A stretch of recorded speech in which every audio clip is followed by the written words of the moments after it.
The calendar notification appeared on my screen at 10:23 a.m. on a Wednesday morning in late October. Subject line: Career Development Conversation. Location: Executive Conference Room Private. Attendees: Sienna Whitfield, CO. Scarlett Pierce, Human Resources Director. Me. I stared at that notification for approximately 45 seconds before the meaning settled into my bones like cold water. In my 13 years working at Catalyst Enterprises, a mid-sized pharmaceutical distribution company, I'd watched this exact sequence play out 7 times. The vague meeting title. The closed-door location. The HR presence. It was the corporate equivalent of reading your own obituary before it's published. My name is Sadie Barrett. I'm 41 years old, and for over a decade I've been the person nobody thinks about until everything falls apart. My official title is Senior Regulatory Compliance Officer, which is the kind of job that makes people's attention wander at networking events. I verify that our pharmaceutical shipments meet federal safety standards. I track temperature logs for controlled substances. I ensure our warehouse certifications stay current. I make sure the documentation we submit to government agencies actually reflects reality. It's tedious work. Unglamorous. The kind of career that doesn't come with corner offices or company cars. But it's also the kind of work that keeps a pharmaceutical distributor from losing their DA license when someone with a badge shows up asking uncomfortable questions. I didn't panic when I saw that meeting invite. Panic is what happens when something catches you by surprise. This had been building for months, each week adding another brick to a wall I could see coming but couldn't stop. So I took a sip of coffee that had gone lukewarm an hour ago, minimized the calendar notification, and went back to finishing a temperature compliance audit that nobody had requested. After 13 years, muscle memory doesn't care if the people upstairs have decided you're disposable. The work continues because that's what professionals do. At 3:47 p.m. I saved my final document, backed it up to my personal cloud storage and stood from my desk. I'd already packed the photos from my cubicle wall into my bag that morning. Not because I'm psychic but because I understand patterns. When you've been around long enough, you learn to read the weather before the storm arrives. The walk from my desk to the executive conference room took 90 seconds. Long enough to notice that the usual office chatter had dropped to whispers. Long enough to see colleagues suddenly become very interested in their computer screens as I passed. Long enough to feel the weight of being the person everyone knows is about to become a cautionary tale. I was halfway down the corridor when I heard it. A sound so mundane that most people wouldn't register it. The mechanical whir of the security badge printer at the front reception desk. It cycled once, paused, then cycled twice more in rapid succession. 3 visitors arriving simultaneously. Unscheduled. I slowed my pace and glanced toward the glass partition separating the main hallway from the lobby. 3 people in dark suits stood at the security desk. 2 men, 1 woman. The woman wore a lanyard with a federal seal I recognized immediately. Department of Health and Human Services, Office of Inspector General. One of the men carried a leather briefcase that looked heavy enough to contain several pounds of documentation. They weren't smiling. They weren't asking the receptionist for directions. They were showing credentials and moving past the security checkpoint with the kind of purposeful stride that doesn't wait for permission. The receptionist, a woman named Kelly who'd worked the front desk for 6 years, picked up her phone with shaking hands. Her voice carried just far enough for me to hear. There are federal inspectors here. They're asking for the regulatory compliance officer. They say it's urgent. They're not scheduled. My pulse kicked up not with fear but with something sharper. Recognition. I changed direction. Instead of heading toward the executive conference room where Sienna Whitfield was preparing to fire me, I turned toward the main lobby. The woman with the OIG lanyard saw me approach. She was in her mid-40s, with steel gray hair pulled back severely and the kind of eyes that had seen every excuse and believed none of them. "Sadie Barrett?" she asked. "Yes, ma'am," I said. She extended a hand. "Special Agent Lydia Hoffman, Office of Inspector General. These are investigators Paul Donovan and Henry Wallace. We're here to conduct an unscheduled compliance inspection related to your company's quarterly DA and FDA filings." My stomach dropped and soared simultaneously. "Understood. What do you need from me?" "Everything," she said. "We need your documentation, your correspondence, your audit trails, and your honest assessment of whether the reports your company submitted to federal agencies over the past 6 months are accurate. Behind me I heard rapid footsteps. Scarlett Pierce, the HR director, appeared at the edge of the lobby, face flushed. "Excuse me, can I help you? We weren't notified of any inspection today." Agent Hoffman turned to her with an expression that could freeze gasoline.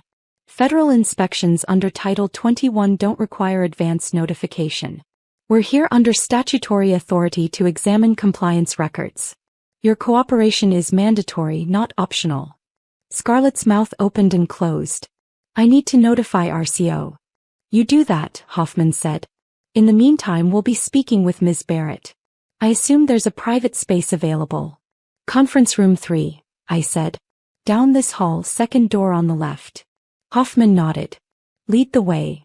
As I walked past Scarlett, I saw her pull out her phone, fingers flying across the screen. I didn't need to read the message to know what it said.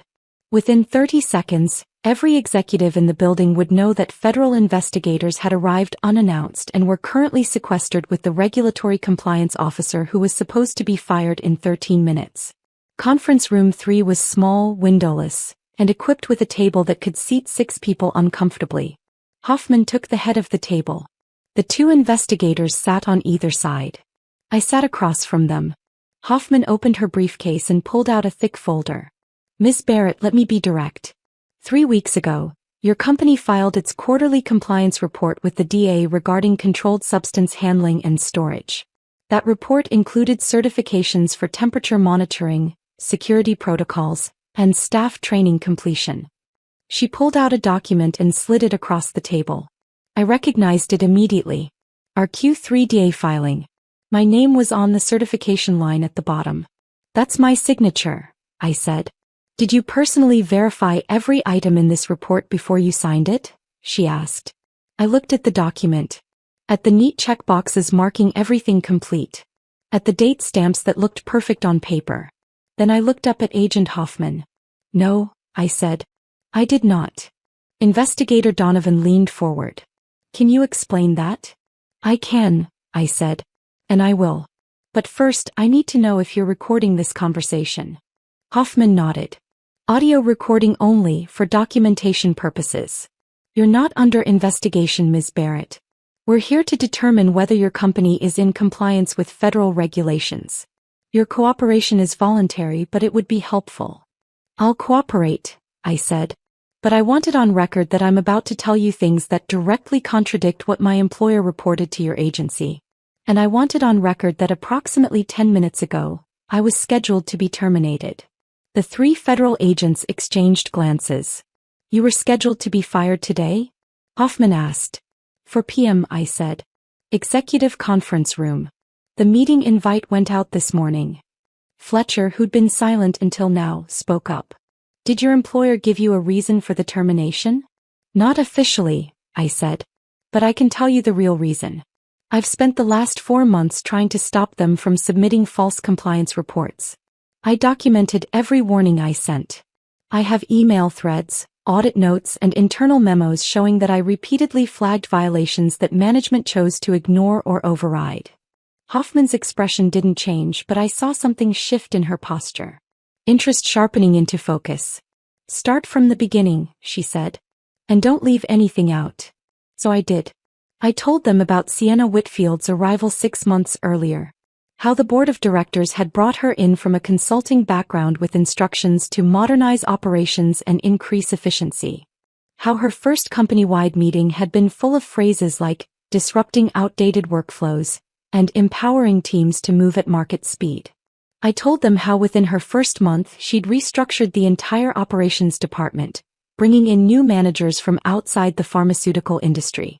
People who understood logistics but didn't understand the regulatory environment that governed every aspect of what we did. "The first warning sign came in July," I said. "We were preparing for a routine DA audit of our controlled substance storage. Part of the preparation involved verifying that our temperature monitoring logs were complete and accurate. We store certain medications that require specific temperature ranges. If those ranges are violated, the medications can become unsafe or lose efficacy." "What did you find?" Hoffman asked. I found 17 instances over the previous quarter where temperature alarms had been triggered but not properly documented in our logs, I said. Each alarm indicated a potential excursion outside the safe range. Protocol requires immediate investigation, documentation, and in some cases, quarantine of affected inventory. Were those investigations conducted? Donovan asked. No, I said. The alarms were acknowledged by warehouse staff, but no follow-up investigations were logged. When I brought this to the attention of the operations manager, a man named Eric Sutton, he told me it was a non-issue. He said the alarms were hypersensitive and that the actual temperature variations were minimal. What did you do? Fletcher asked. I sent him an email, I said. I explained that regardless of whether the variations seemed minimal, federal regulations require documentation of every alarm event and verification that no compromised product entered distribution. I copied my direct supervisor, Lauren Hayes, who reported to Sienna. Hoffman made a note. Did you get a response? I did, I said. Eric replied that the warehouse team would be more diligent about documentation going forward. Lauren replied with, thanks for flagging this, let's keep momentum moving. Momentum moving, Hoffman repeated, voice flat. That became the standard response to everything I flagged, I said. Keep momentum moving. Don't slow down the process. Trust the team's judgment. I told them about the training certification issue in August. How our quarterly DA report required verification that all warehouse personnel handling controlled substances had completed mandatory training modules. How I'd pulled the completion records and found that 12 employees had incomplete training due to a software glitch that had locked them out of the final assessment. I couldn't certify that training was complete when I knew it wasn't, I said. So I sent an email to Lauren explaining the situation and requesting a deadline extension while we got everyone through the final modules. What was her response? Hoffman asked. I pulled out my phone, opened my personal email archive and found the message. I read it aloud. Sadie, appreciate the thoroughness, but we're under pressure to maintain our compliance metrics. Please go ahead and mark training as complete. We'll cycle the affected employees through a refresher course next quarter. This is a timing issue, not a substantive gap.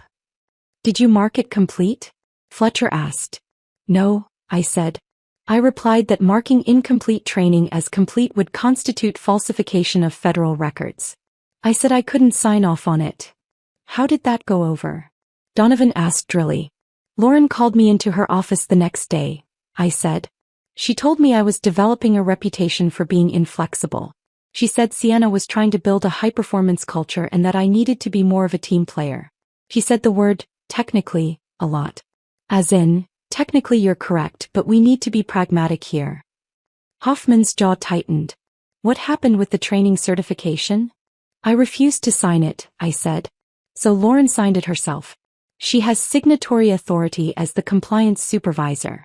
The report went to the DA with her signature instead of mine. But your name is on the Q3 report we're looking at now, Hoffman said, tapping the document on the table. Because by Q3 they'd figured out a workaround, I said. Instead of asking me to certify things I knew were false, they started changing the information before it reached me. I'd get a compliance packet that looked complete on paper. All the boxes checked, all the dates filled in. I'd sign off on what I was shown. Then later I'd discover that the underlying documentation didn't support what had been certified. Give me an example, Hoffman said. I took a breath. The security audit that's referenced in the Q3 DA filing. The report states that a comprehensive physical security audit of our controlled substance storage was completed on August 19th. It lists my name as the reviewing officer. Was the audit completed? Fletcher asked. No, I said. A partial walkthrough was conducted, but the full audit never happened. The security manager, Christine Lopez, told me directly that she'd been instructed to submit a preliminary checklist as if it were a completed audit because the deadline was approaching and leadership didn't want to report an incomplete status. Did you report this? Hoffman asked. I sent an email to Lauren, I said. I said I couldn't certify a security audit that hadn't been completed. I requested that we either extend the deadline or report the audit as in progress. And Lauren told me the audit was substantially complete, and that I was being pedantic, I said. She said that in a growing company, we needed to trust our team leads to make judgment calls. She said if I couldn't be flexible, maybe I needed to consider whether this was the right environment for me. The room went quiet for a moment. Ms. Barrett, Hoffman said carefully, are you telling me that your employer submitted federal compliance reports containing information you knew to be false, forged your certification on some of those reports, and threatened your employment when you objected? Yes, I said. That's exactly what I'm telling you. Donovan leaned back in his chair. Can you prove it? I pulled my laptop out of my bag. Every email I sent is archived. Every warning I documented is saved. Every response I received is backed up. I have audit notes showing discrepancies between what was reported and what actually occurred. I have timestamps, names, and specific incidents going back 4 months. I opened my laptop and turned it toward them. I can show you all of it. Hoffman looked at the screen, then at me. Why did you keep such detailed records? Because I knew this day was coming, I said. Maybe not federal investigators showing up. But I knew eventually someone would ask questions, and when they did, I wanted to be able to prove I'd done my job even if nobody else had done theirs. Smart, Fletcher said quietly. Hoffman pulled the laptop toward her. I'm going to need copies of everything. Can you provide that? I can send you a complete archive, I said. Everything is already organized by date and incident type. Do it now, Hoffman said. Use my email. I spent the next 20 minutes walking them through my documentation. The temperature alarm incidents. The training falsifications. The security audit that was never completed. The batch recall that should have been reported to the FDA but wasn't because it would have triggered an investigation. With each item, I showed them the email where I'd raised the concern, the response I'd received, and the documentation proving my version of events was accurate. By the time I finished, all 3 investigators looked grim. Ms. Barrett, Hoffman said, I want to be very clear about something. What you've just shown us constitutes evidence of multiple federal violations. If what you're telling us is accurate and if the documentation supports it, your company is facing significant legal and financial consequences. I understand, I said. I also want to be clear about your status, she continued. You are not a target of this investigation. Based on what you've shown us, you attempted to prevent these violations and were overruled by management. That protects you. What about my termination? I asked. Hoffman's expression hardened. If your employer attempts to terminate you while we're conducting this investigation, that becomes retaliation and obstruction. Both are federal offenses. We'll be making that very clear to your CO in approximately 5 minutes. There was a sharp knock on the conference room door. All 4 of us turned. Through the small window I saw Sienna Whitfield standing in the hallway, arms crossed, jaw set. Hoffman stood and opened the door. Can I help you? I'm Sienna Whitfield, CEO of Catalyst Enterprises, Sienna said. Her voice had that carefully controlled quality people use when they're furious but trying to sound professional. I'd like to know why federal agents are in my building conducting interviews without notifying executive leadership. We don't require permission to conduct compliance investigations, Hoffman said. We're operating under statutory authority granted by the Controlled Substances Act and the Federal Food, Drug, and Cosmetic Act. Your cooperation is mandatory. I understand that, Sienna said tightly. But I'd appreciate being informed when my employees are being questioned. Ms. Barrett is cooperating voluntarily, Hoffman said. We're gathering information related to the compliance reports your company has filed over the past 6 months. Something flickered across Sienna's face. Not quite fear but close. I see. And has Ms. Barrett been helpful? Very, Hoffman said. In fact, we're going to need to speak with you next. Along with your operations management team and anyone else who had signatory authority on federal compliance filings. Sienna's composure cracked slightly. Now, Hoffman confirmed. Conference room 3 will be occupied for the next several hours. I suggest you make yourself available. I have a meeting scheduled for 4 p.m., Sienna said. Cancel it, Hoffman said. Then she closed the door. Through the window, I watched Sienna stand in the hallway for a moment, visibly processing what had just happened. Then she turned and walked away quickly, heels clicking against the tile floor like a countdown timer. Hoffman sat back down. That's your CO? That's her, I said. And she was planning to fire you in about 15 minutes? According to my calendar invite, yes. Hoffman pulled out her phone and typed something quickly. I'm sending a formal notification to your HR department and your CO. It states that any employment actions taken against you during this investigation will be considered potential retaliation and will be investigated accordingly. That should keep you employed for at least the next 72 hours. Thank you, I said.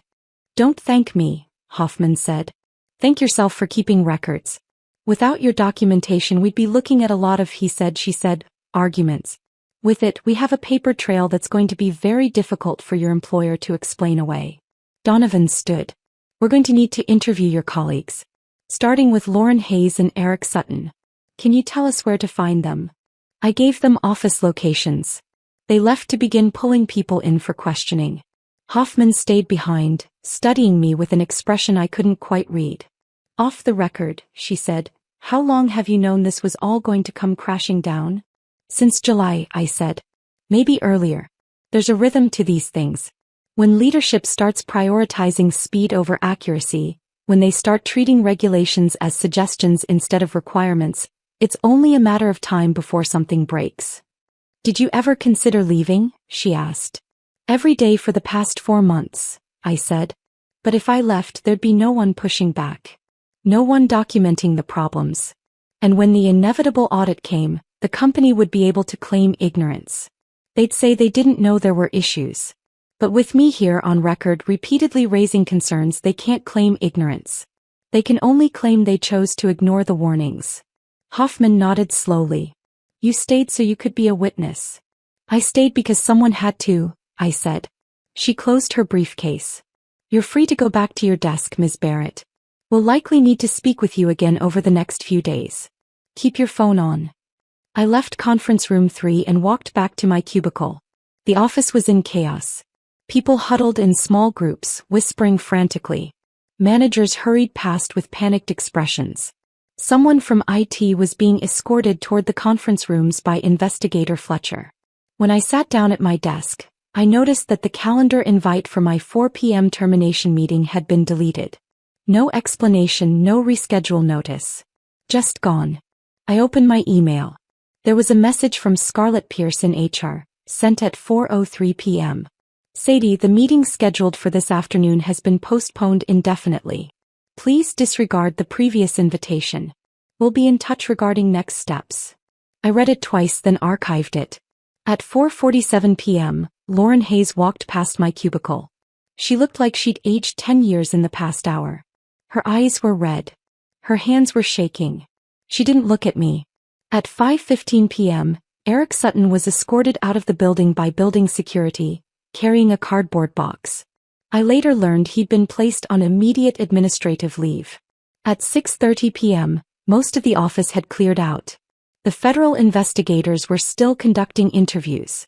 I could see them through the glass walls of the conference rooms, taking notes, asking questions, pulling up documents on laptops. I finished my work for the day, packed my bag, and headed for the parking lot. As I reached my car, my phone buzzed. An email from an address I didn't recognize. The subject line said, "From a friend." I opened it. Sadie, you don't know me, but I work in accounting. I just wanted to say thank you. I've been watching this place cut corners for months and I felt crazy for thinking it was wrong. Seeing you stand up to them gives me hope that maybe doing the right thing actually matters. Stay strong. I sat in my car for a long moment staring at that email. Then I started the engine and drove home. The next morning, I arrived at the office at 8:45 a.m. to find the parking lot half empty. At least a dozen employees had called in sick.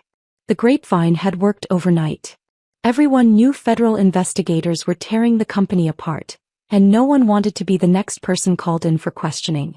Agent Hoffman and her team were already there, set up in the largest conference room with boxes of files and multiple laptops. I saw Christine Lopez, the security manager, sitting in one of the smaller conference rooms, looking pale and miserable.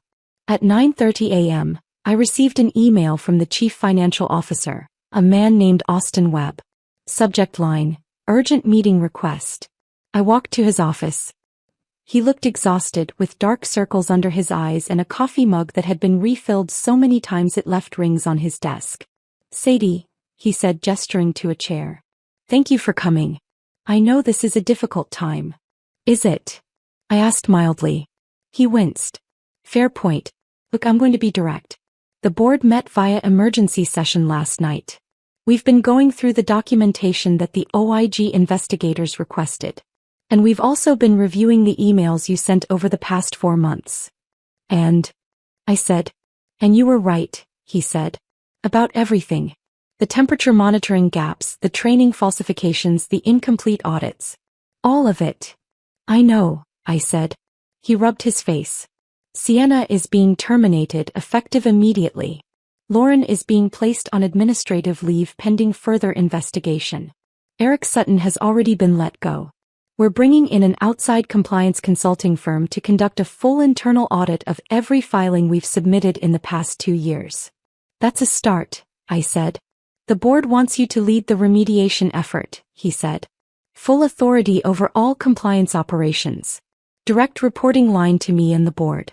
Significant salary increase. Legal protections against retaliation. I studied him. Why?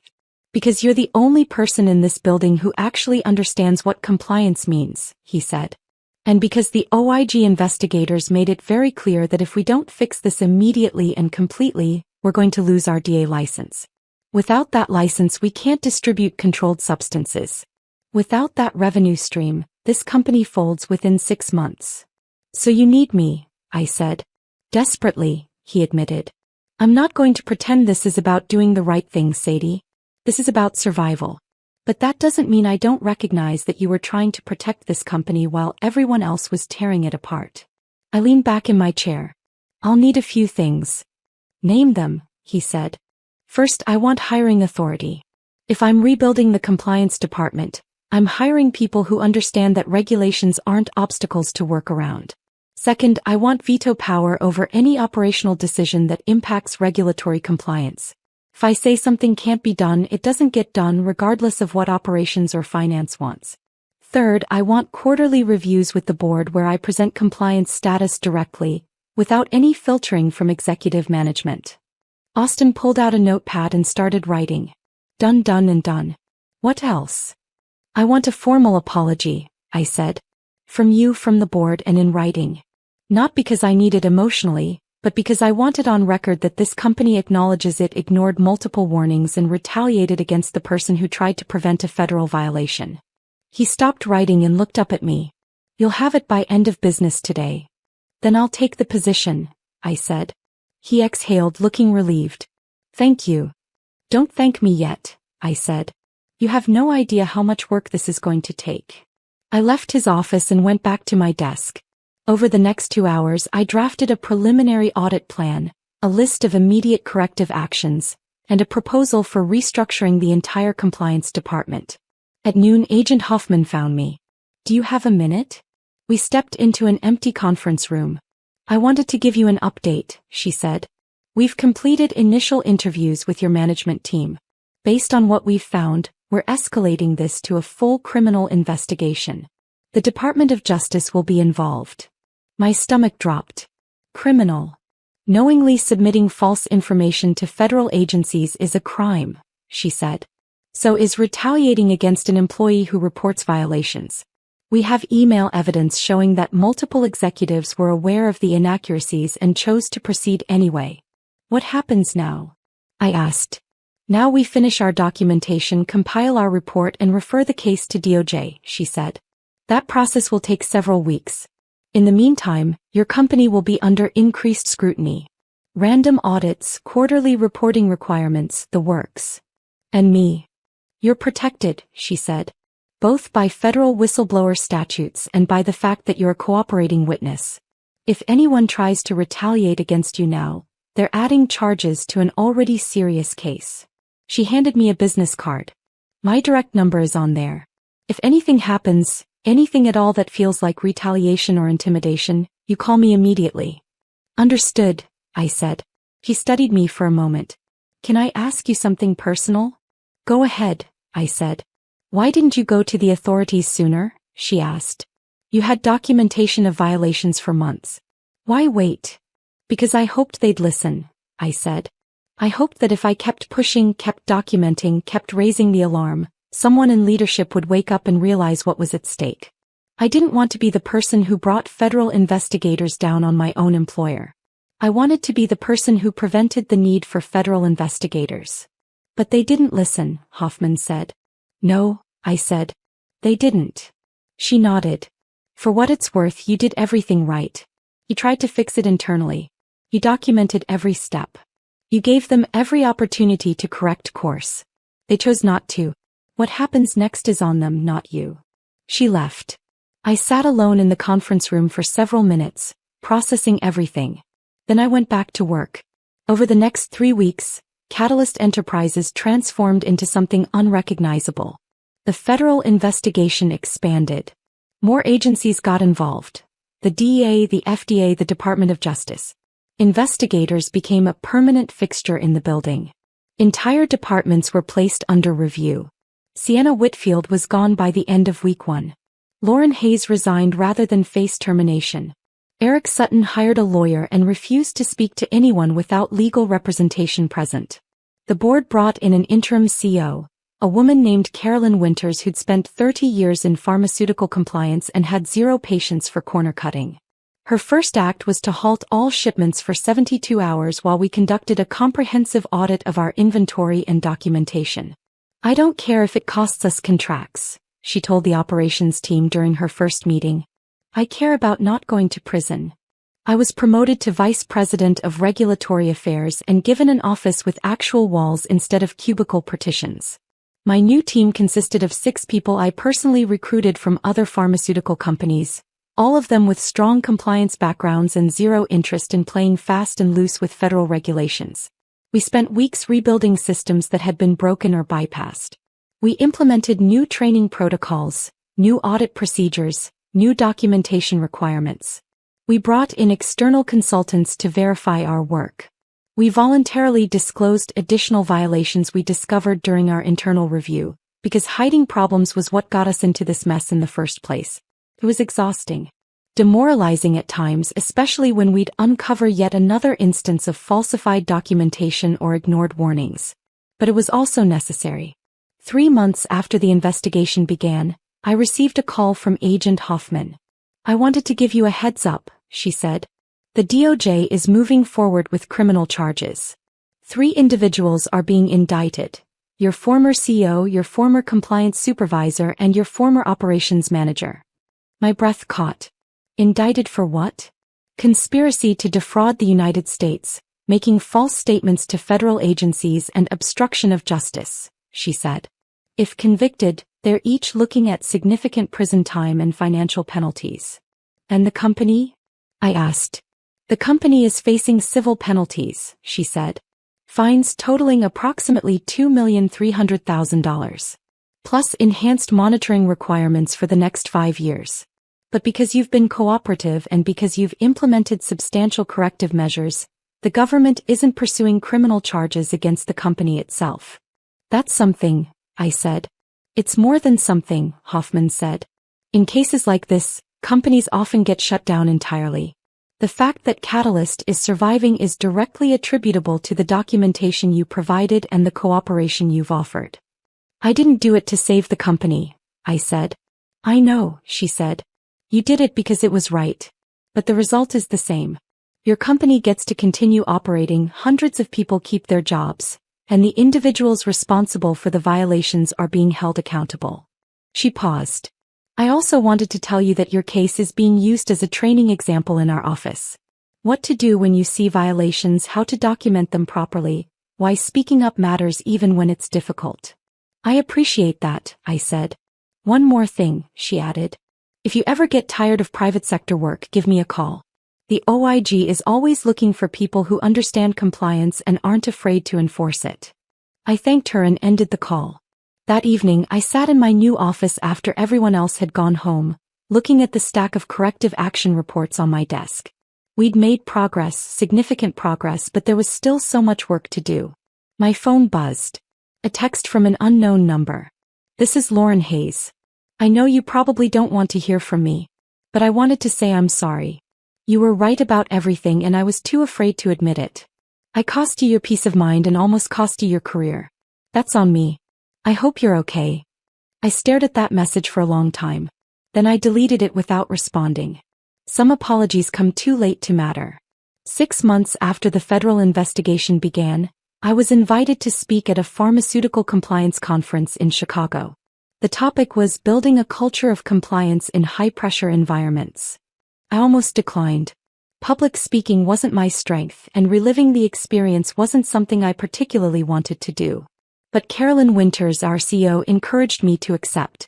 People need to hear this story, she said. Not the sanitized version, not the corporate PR version. They need to hear what actually happens when compliance gets treated like an obstacle instead of a foundation. So I went.